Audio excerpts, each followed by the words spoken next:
So today I have the pleasure of chatting to Dr. Scott Drimie on the topic of backbone organizations and their role in community development. Scott is a long-time thinking partner of the foundation. Scott is also director of South African Food Lab and professor at Stellenbosch University's Nutrition Division. Welcome, Scott. It really is lovely to see you and connect with you today. Cool, Warren. Thanks very much. It is a pleasure to be here. And as you say, it's a conversation that we've been having for a very long time. So I look forward to carrying it on. Absolutely. Before we begin our conversation, it's traditional for us in our podcast to ask a fun question. And I'll ask the question, but I'd like you to respond to it at the end of our conversation. And the question I have for you today, Scott, is if you could create a superhero team to fight against food insecurity, particularly for young children, who would you choose to be on that team? And what unique superpowers would they bring to the fight?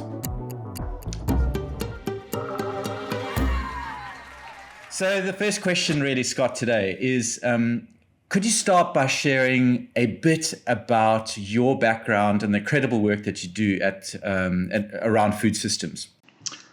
Okay, Warren, thank you. I started off as a researcher, as an academic at the Human Sciences Research Council, focused very much on land issues in Southern Africa. So concerned about land tenure, land reform, land redistribution. And that morphed very, very quickly into questions of regional hunger, regional food security. Questions of land are very, very closely tied to questions of agriculture, questions of then agri-food systems, and then into bigger food systems. And then I had a chance to work with the International Food Policy Research Institute for a few years. It took me right across the continent. And then working independently, I've been able to work in places like Laos and South Sudan and some really interesting contexts. And the Southern Africa Food Lab was initiated, founded about 15 years ago. So colleagues came together, and I was fortunate just to be part of that right from the beginning. And I have played different roles in that organization. And then more recently, also working as an academic at Stellenbosch. Right. Amazing. Such an incredible journey. How has your work with South African Food Lab shaped your perspective on food insecurity, particularly with regards to young children? So the Food Lab, the South African Food Lab, it ostensibly is a platform for conversation, for dialogue. So it brings together very different perspectives and views, often contesting views, often conflicting views. And so the whole intent of it is to facilitate conversations that then can generate not only new ideas, but also new relationships. And I think what I've learned from that is the importance of listening, of being quiet, of sitting with discomfort and allowing difficult ideas to swirl around, and then to try and find ways of connecting with different people. That for me is absolutely key when engaging this question of food insecurity. A number of years ago, we were grappling with who we were as an organization, and we probably had some of these conversations, like what is our role in community development? How could we define our own role? And I mean, you would have seen, I'm sure, some of the work out of Stanford University on collective impact, and the role of backbone organizations in achieving collective impact. And through this work, we realized that actually what we were doing was, in fact, collective impact and acting as a kind of backbone organization. In your own words, how would you describe the role of a backbone organization and for the goal of collective impact? And then just now we might chat about other organizations you've seen doing this kind of backbone collective impact kind of role. But firstly, how would you describe a backbone organization like ourselves in community development?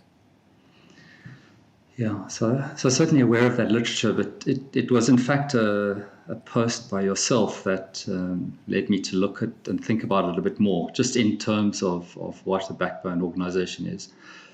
But it's very much in this fragile context in which we're working, in terms of trying to address food insecurity, where the state struggles, where private sector has different roles, where civil society is perhaps quite dispersed. In that fragility, we need organizations that can bring coherence and strength and direction and enable others to reach their potential. So that is how I see a backbone organization, but certainly the kind of work that you've been doing in terms of providing a central impetus, a sort of a coordination, a structure, allowing others to come into that and then to form and shape and affect. And the questions I have often around it is that it's also about, there's certainly a spine, a backbone, but it also needs to be nurturing such that that spine can be removed and we leave a legacy and we leave things that are still intact. So I was really thinking about that a bit in terms of the work that you do, bringing agency, allowing organizations to fulfill their function, to collaborate, but also to recognize that we all have our time and that we need to also wean ourselves. Yeah, it's a bit of a general response, but that's how I've been thinking about it. Yeah. Well, what is quite interesting in that, and I hear you in terms of removing yourself. I mean, the foundation's work in communities, we haven't really needed to remove ourselves. I mean, the work in Hammersdale is quite interesting because, the food garden work, and you're familiar with that because I know you've been a few times out to see our projects there.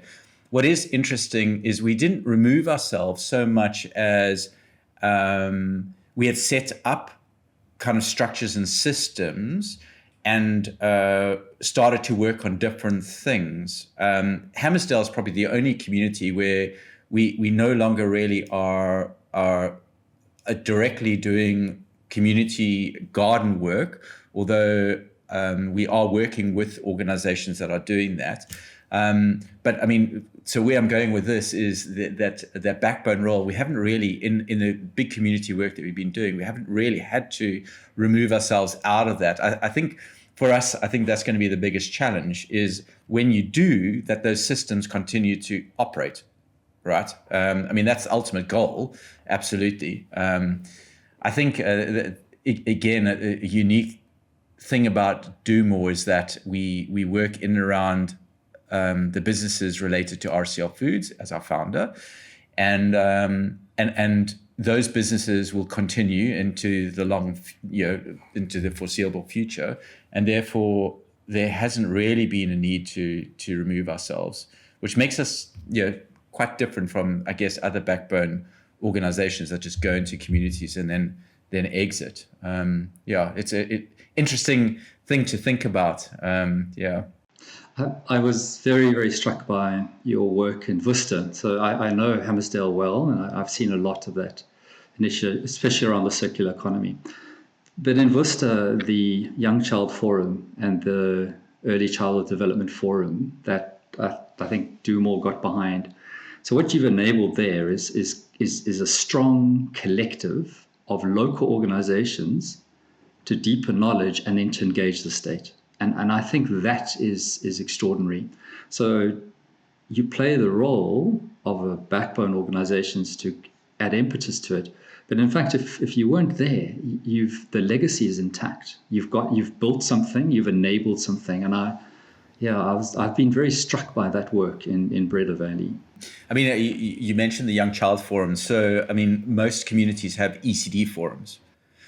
The problem we found in most communities with ECD forums is that ECD stakeholders are invited to those forums, not everyone and anyone who has anything to do with young children. So so the Young Child Forum was an invitation to all stakeholders, including government, municipality, including Department of Health, anyone who has anything to do with young children, to come together to think through their impact on young children. So that was the big change that in terms of multi-stakeholder invitation to be part of something that supports young children. Yeah, I mean, thanks for reminding me about that. I was going to say, I can think of a lot of impact that that forum has had. We were in a dialogue in Worcester, and the forum was very much in conversation with the unit in the municipality that was dealing with young children with ECDs. And it really informed and shaped a policy that emerged. And it's quite unique, I think, not only in the Western Cape, but more generally across the country.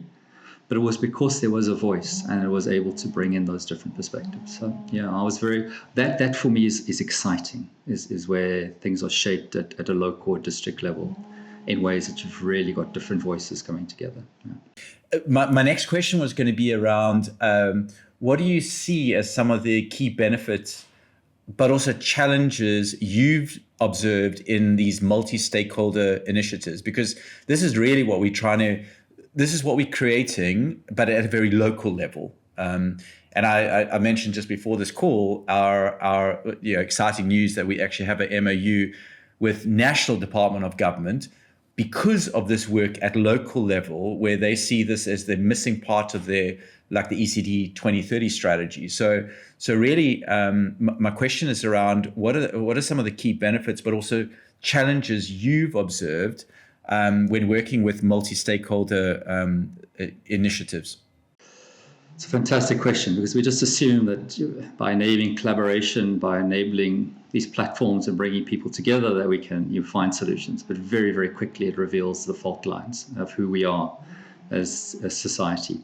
So the benefits, it's collaboration, it's building a common, I would say, towards a common purpose. You can get roles and responsibilities cleared up.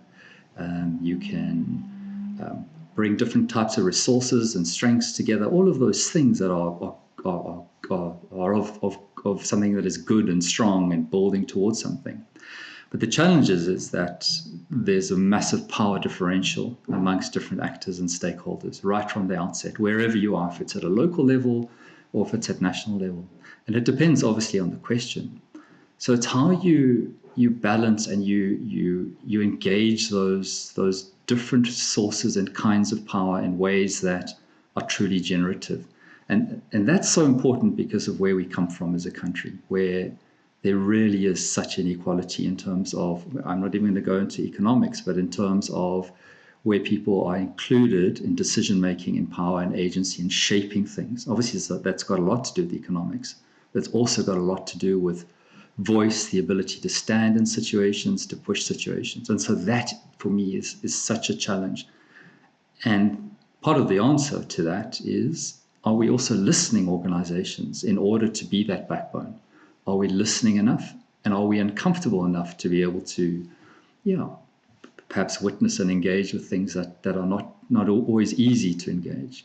So real range of strengths and opportunities, but certainly we can't be, we've got to be aware of those power issues. I mean, interesting again, the power play issues. And I mean, the Do More Foundation was founded by RCL Foods. So we have a very strong link to corporates and the private sector. So my question to you around these power dynamics, what role do you see the private sector organizations in these kinds of partnerships? And how can any private sector people that are listening to us, listening to this conversation, how could we encourage them to contribute and participate in these kinds of conversations? So there's little doubt that the South African food system is shaped primarily by the private sector. I mean, since 1994. Massive deregulation in terms of the state letting, particularly the agri-food system, go. It no longer wanted to interfere. It stepped back from this. It was a fight that it didn't want to. It wanted to leave it to. And so what has happened in the last 30 years is that you've seen a consolidation of real power in corporate South Africa. Okay, and we acknowledge that. But there's no way that if we want to engage food system change, that we can exclude that. We've got to embrace that, and large corporations that have a lot of power have to be in those conversations and have to be contributing and really engaging. but in a way that is really self-reflective and critical and listening, recognizing a role that they play, but a role that they potentially could play in a system that has to shift and continues to shift and transform. So, yeah, absolutely. There's no question that RCL, particularly as one of the most important providers of staples of food into the country that is affordable, has a massive role to play. There are then questions in terms of the quality of that food, the type of the food, the safety of that food is guaranteed by what RCL stands for. But then it's also then a question is, because of its affordability, does it necessarily drive a particular kind of diet? And so it's around, okay, so how do we fit into that? How do we engage that? Do we need to be aware of perhaps some of the things that we are not aware of, our blind spots, but also things that maybe we don't want to engage as well. So, and that's where I saw, I think, your role in terms of Do More, looking back at RCL. So of course the two of you are connected, but I've been really struck by Do More in itself as a learning organization and takes on some of this discomfort and then mirrors it back to RCL. And I'm really struck by that. And I think RCL's got such an opportunity in terms of those conversations, if they're willing to really listen. So that, that's where I sit with that. I mean, we have been very really fortunate to take a high road in terms of nutrition, and we have to because of the work that we're doing in supporting young children, in particular in communities, impoverished communities across South Africa, and doing right by children. So I mean, proudly we have taken a high road in terms of those nutrition debates, which maybe other private sector corporates can't necessarily take. Two final questions that I have. I'd love to hear some innovative partnerships, multi-stakeholder initiatives that you've been part of that really excite you. Just like exciting things that are happening in the food space. Wow, that's very cool. Right now, so I'm also just thinking about that superhero question that you're going to land at me in a minute. So ticking over just in the back of my head. Yes. Yeah. So two things. Right now, the national policy on food security and nutrition is under review and redesign. And there seems to be a much more open, more willing state that is engaging civil society. And that for me is exciting. So the real test is how much the state's going to really listen and let go and let civil society engage, and different kinds of civil society. So that for me that's a multi-stakeholder platform, and it's shaping and it's unfolding. So that's one. But recently, we were very involved with an initiative in the Cape called Nourish to Flourish. So it was a program focused on stunting, sort of primarily, but young children and questions of nutrition. And what that did is it brought different sectors of provincial government, district government, and local government together, and really wanted to engage academia, research, civil society, and bring them into that. And I found the learning processes that they were facilitating incredible. And that gave me a lot of, a real hope, a real sense of possibility. So that's two examples. One, tentative. It's almost a hopeful challenge that the national is going to carry on through with this. But sure, also to say the examples of great stuff at some places in the country. Yeah. Oh, well, that's exciting. I mean, that's exciting for our listeners to know that there's some positive things on the horizon. I mean, particularly in a country where so many people go to bed hungry, food and food insecurity and hunger is such big issues, particularly in impoverished communities where we are working. Scott, it's been great talking to you, but I'm not letting you off. You need to answer that question, so I'm going to repeat it. So whilst I'm repeating it, you can think about your answer. We're creating a superhero team to fight against food insecurity, particularly for young children. Who would you choose to be on that team? And what unique superpowers would you bring to that fight? So the superpowers is easy. The superpower of listening, the superpower of empathy, and the superpower of when you commit, you follow through. So listening, empathetic, action-orientated superheroes. That's their skill set. So we have had so much promises and now and good ideas and even relationships built, but it's that follow through, and it's that kind of superhero team that I'd really look to. Yeah. Brilliant. Scott, thank you. Really, really nice connecting with you. And I'm sure we'll have a chat sometime in the future. I look forward to it, Warren. Thank you, and all the best. Playtime.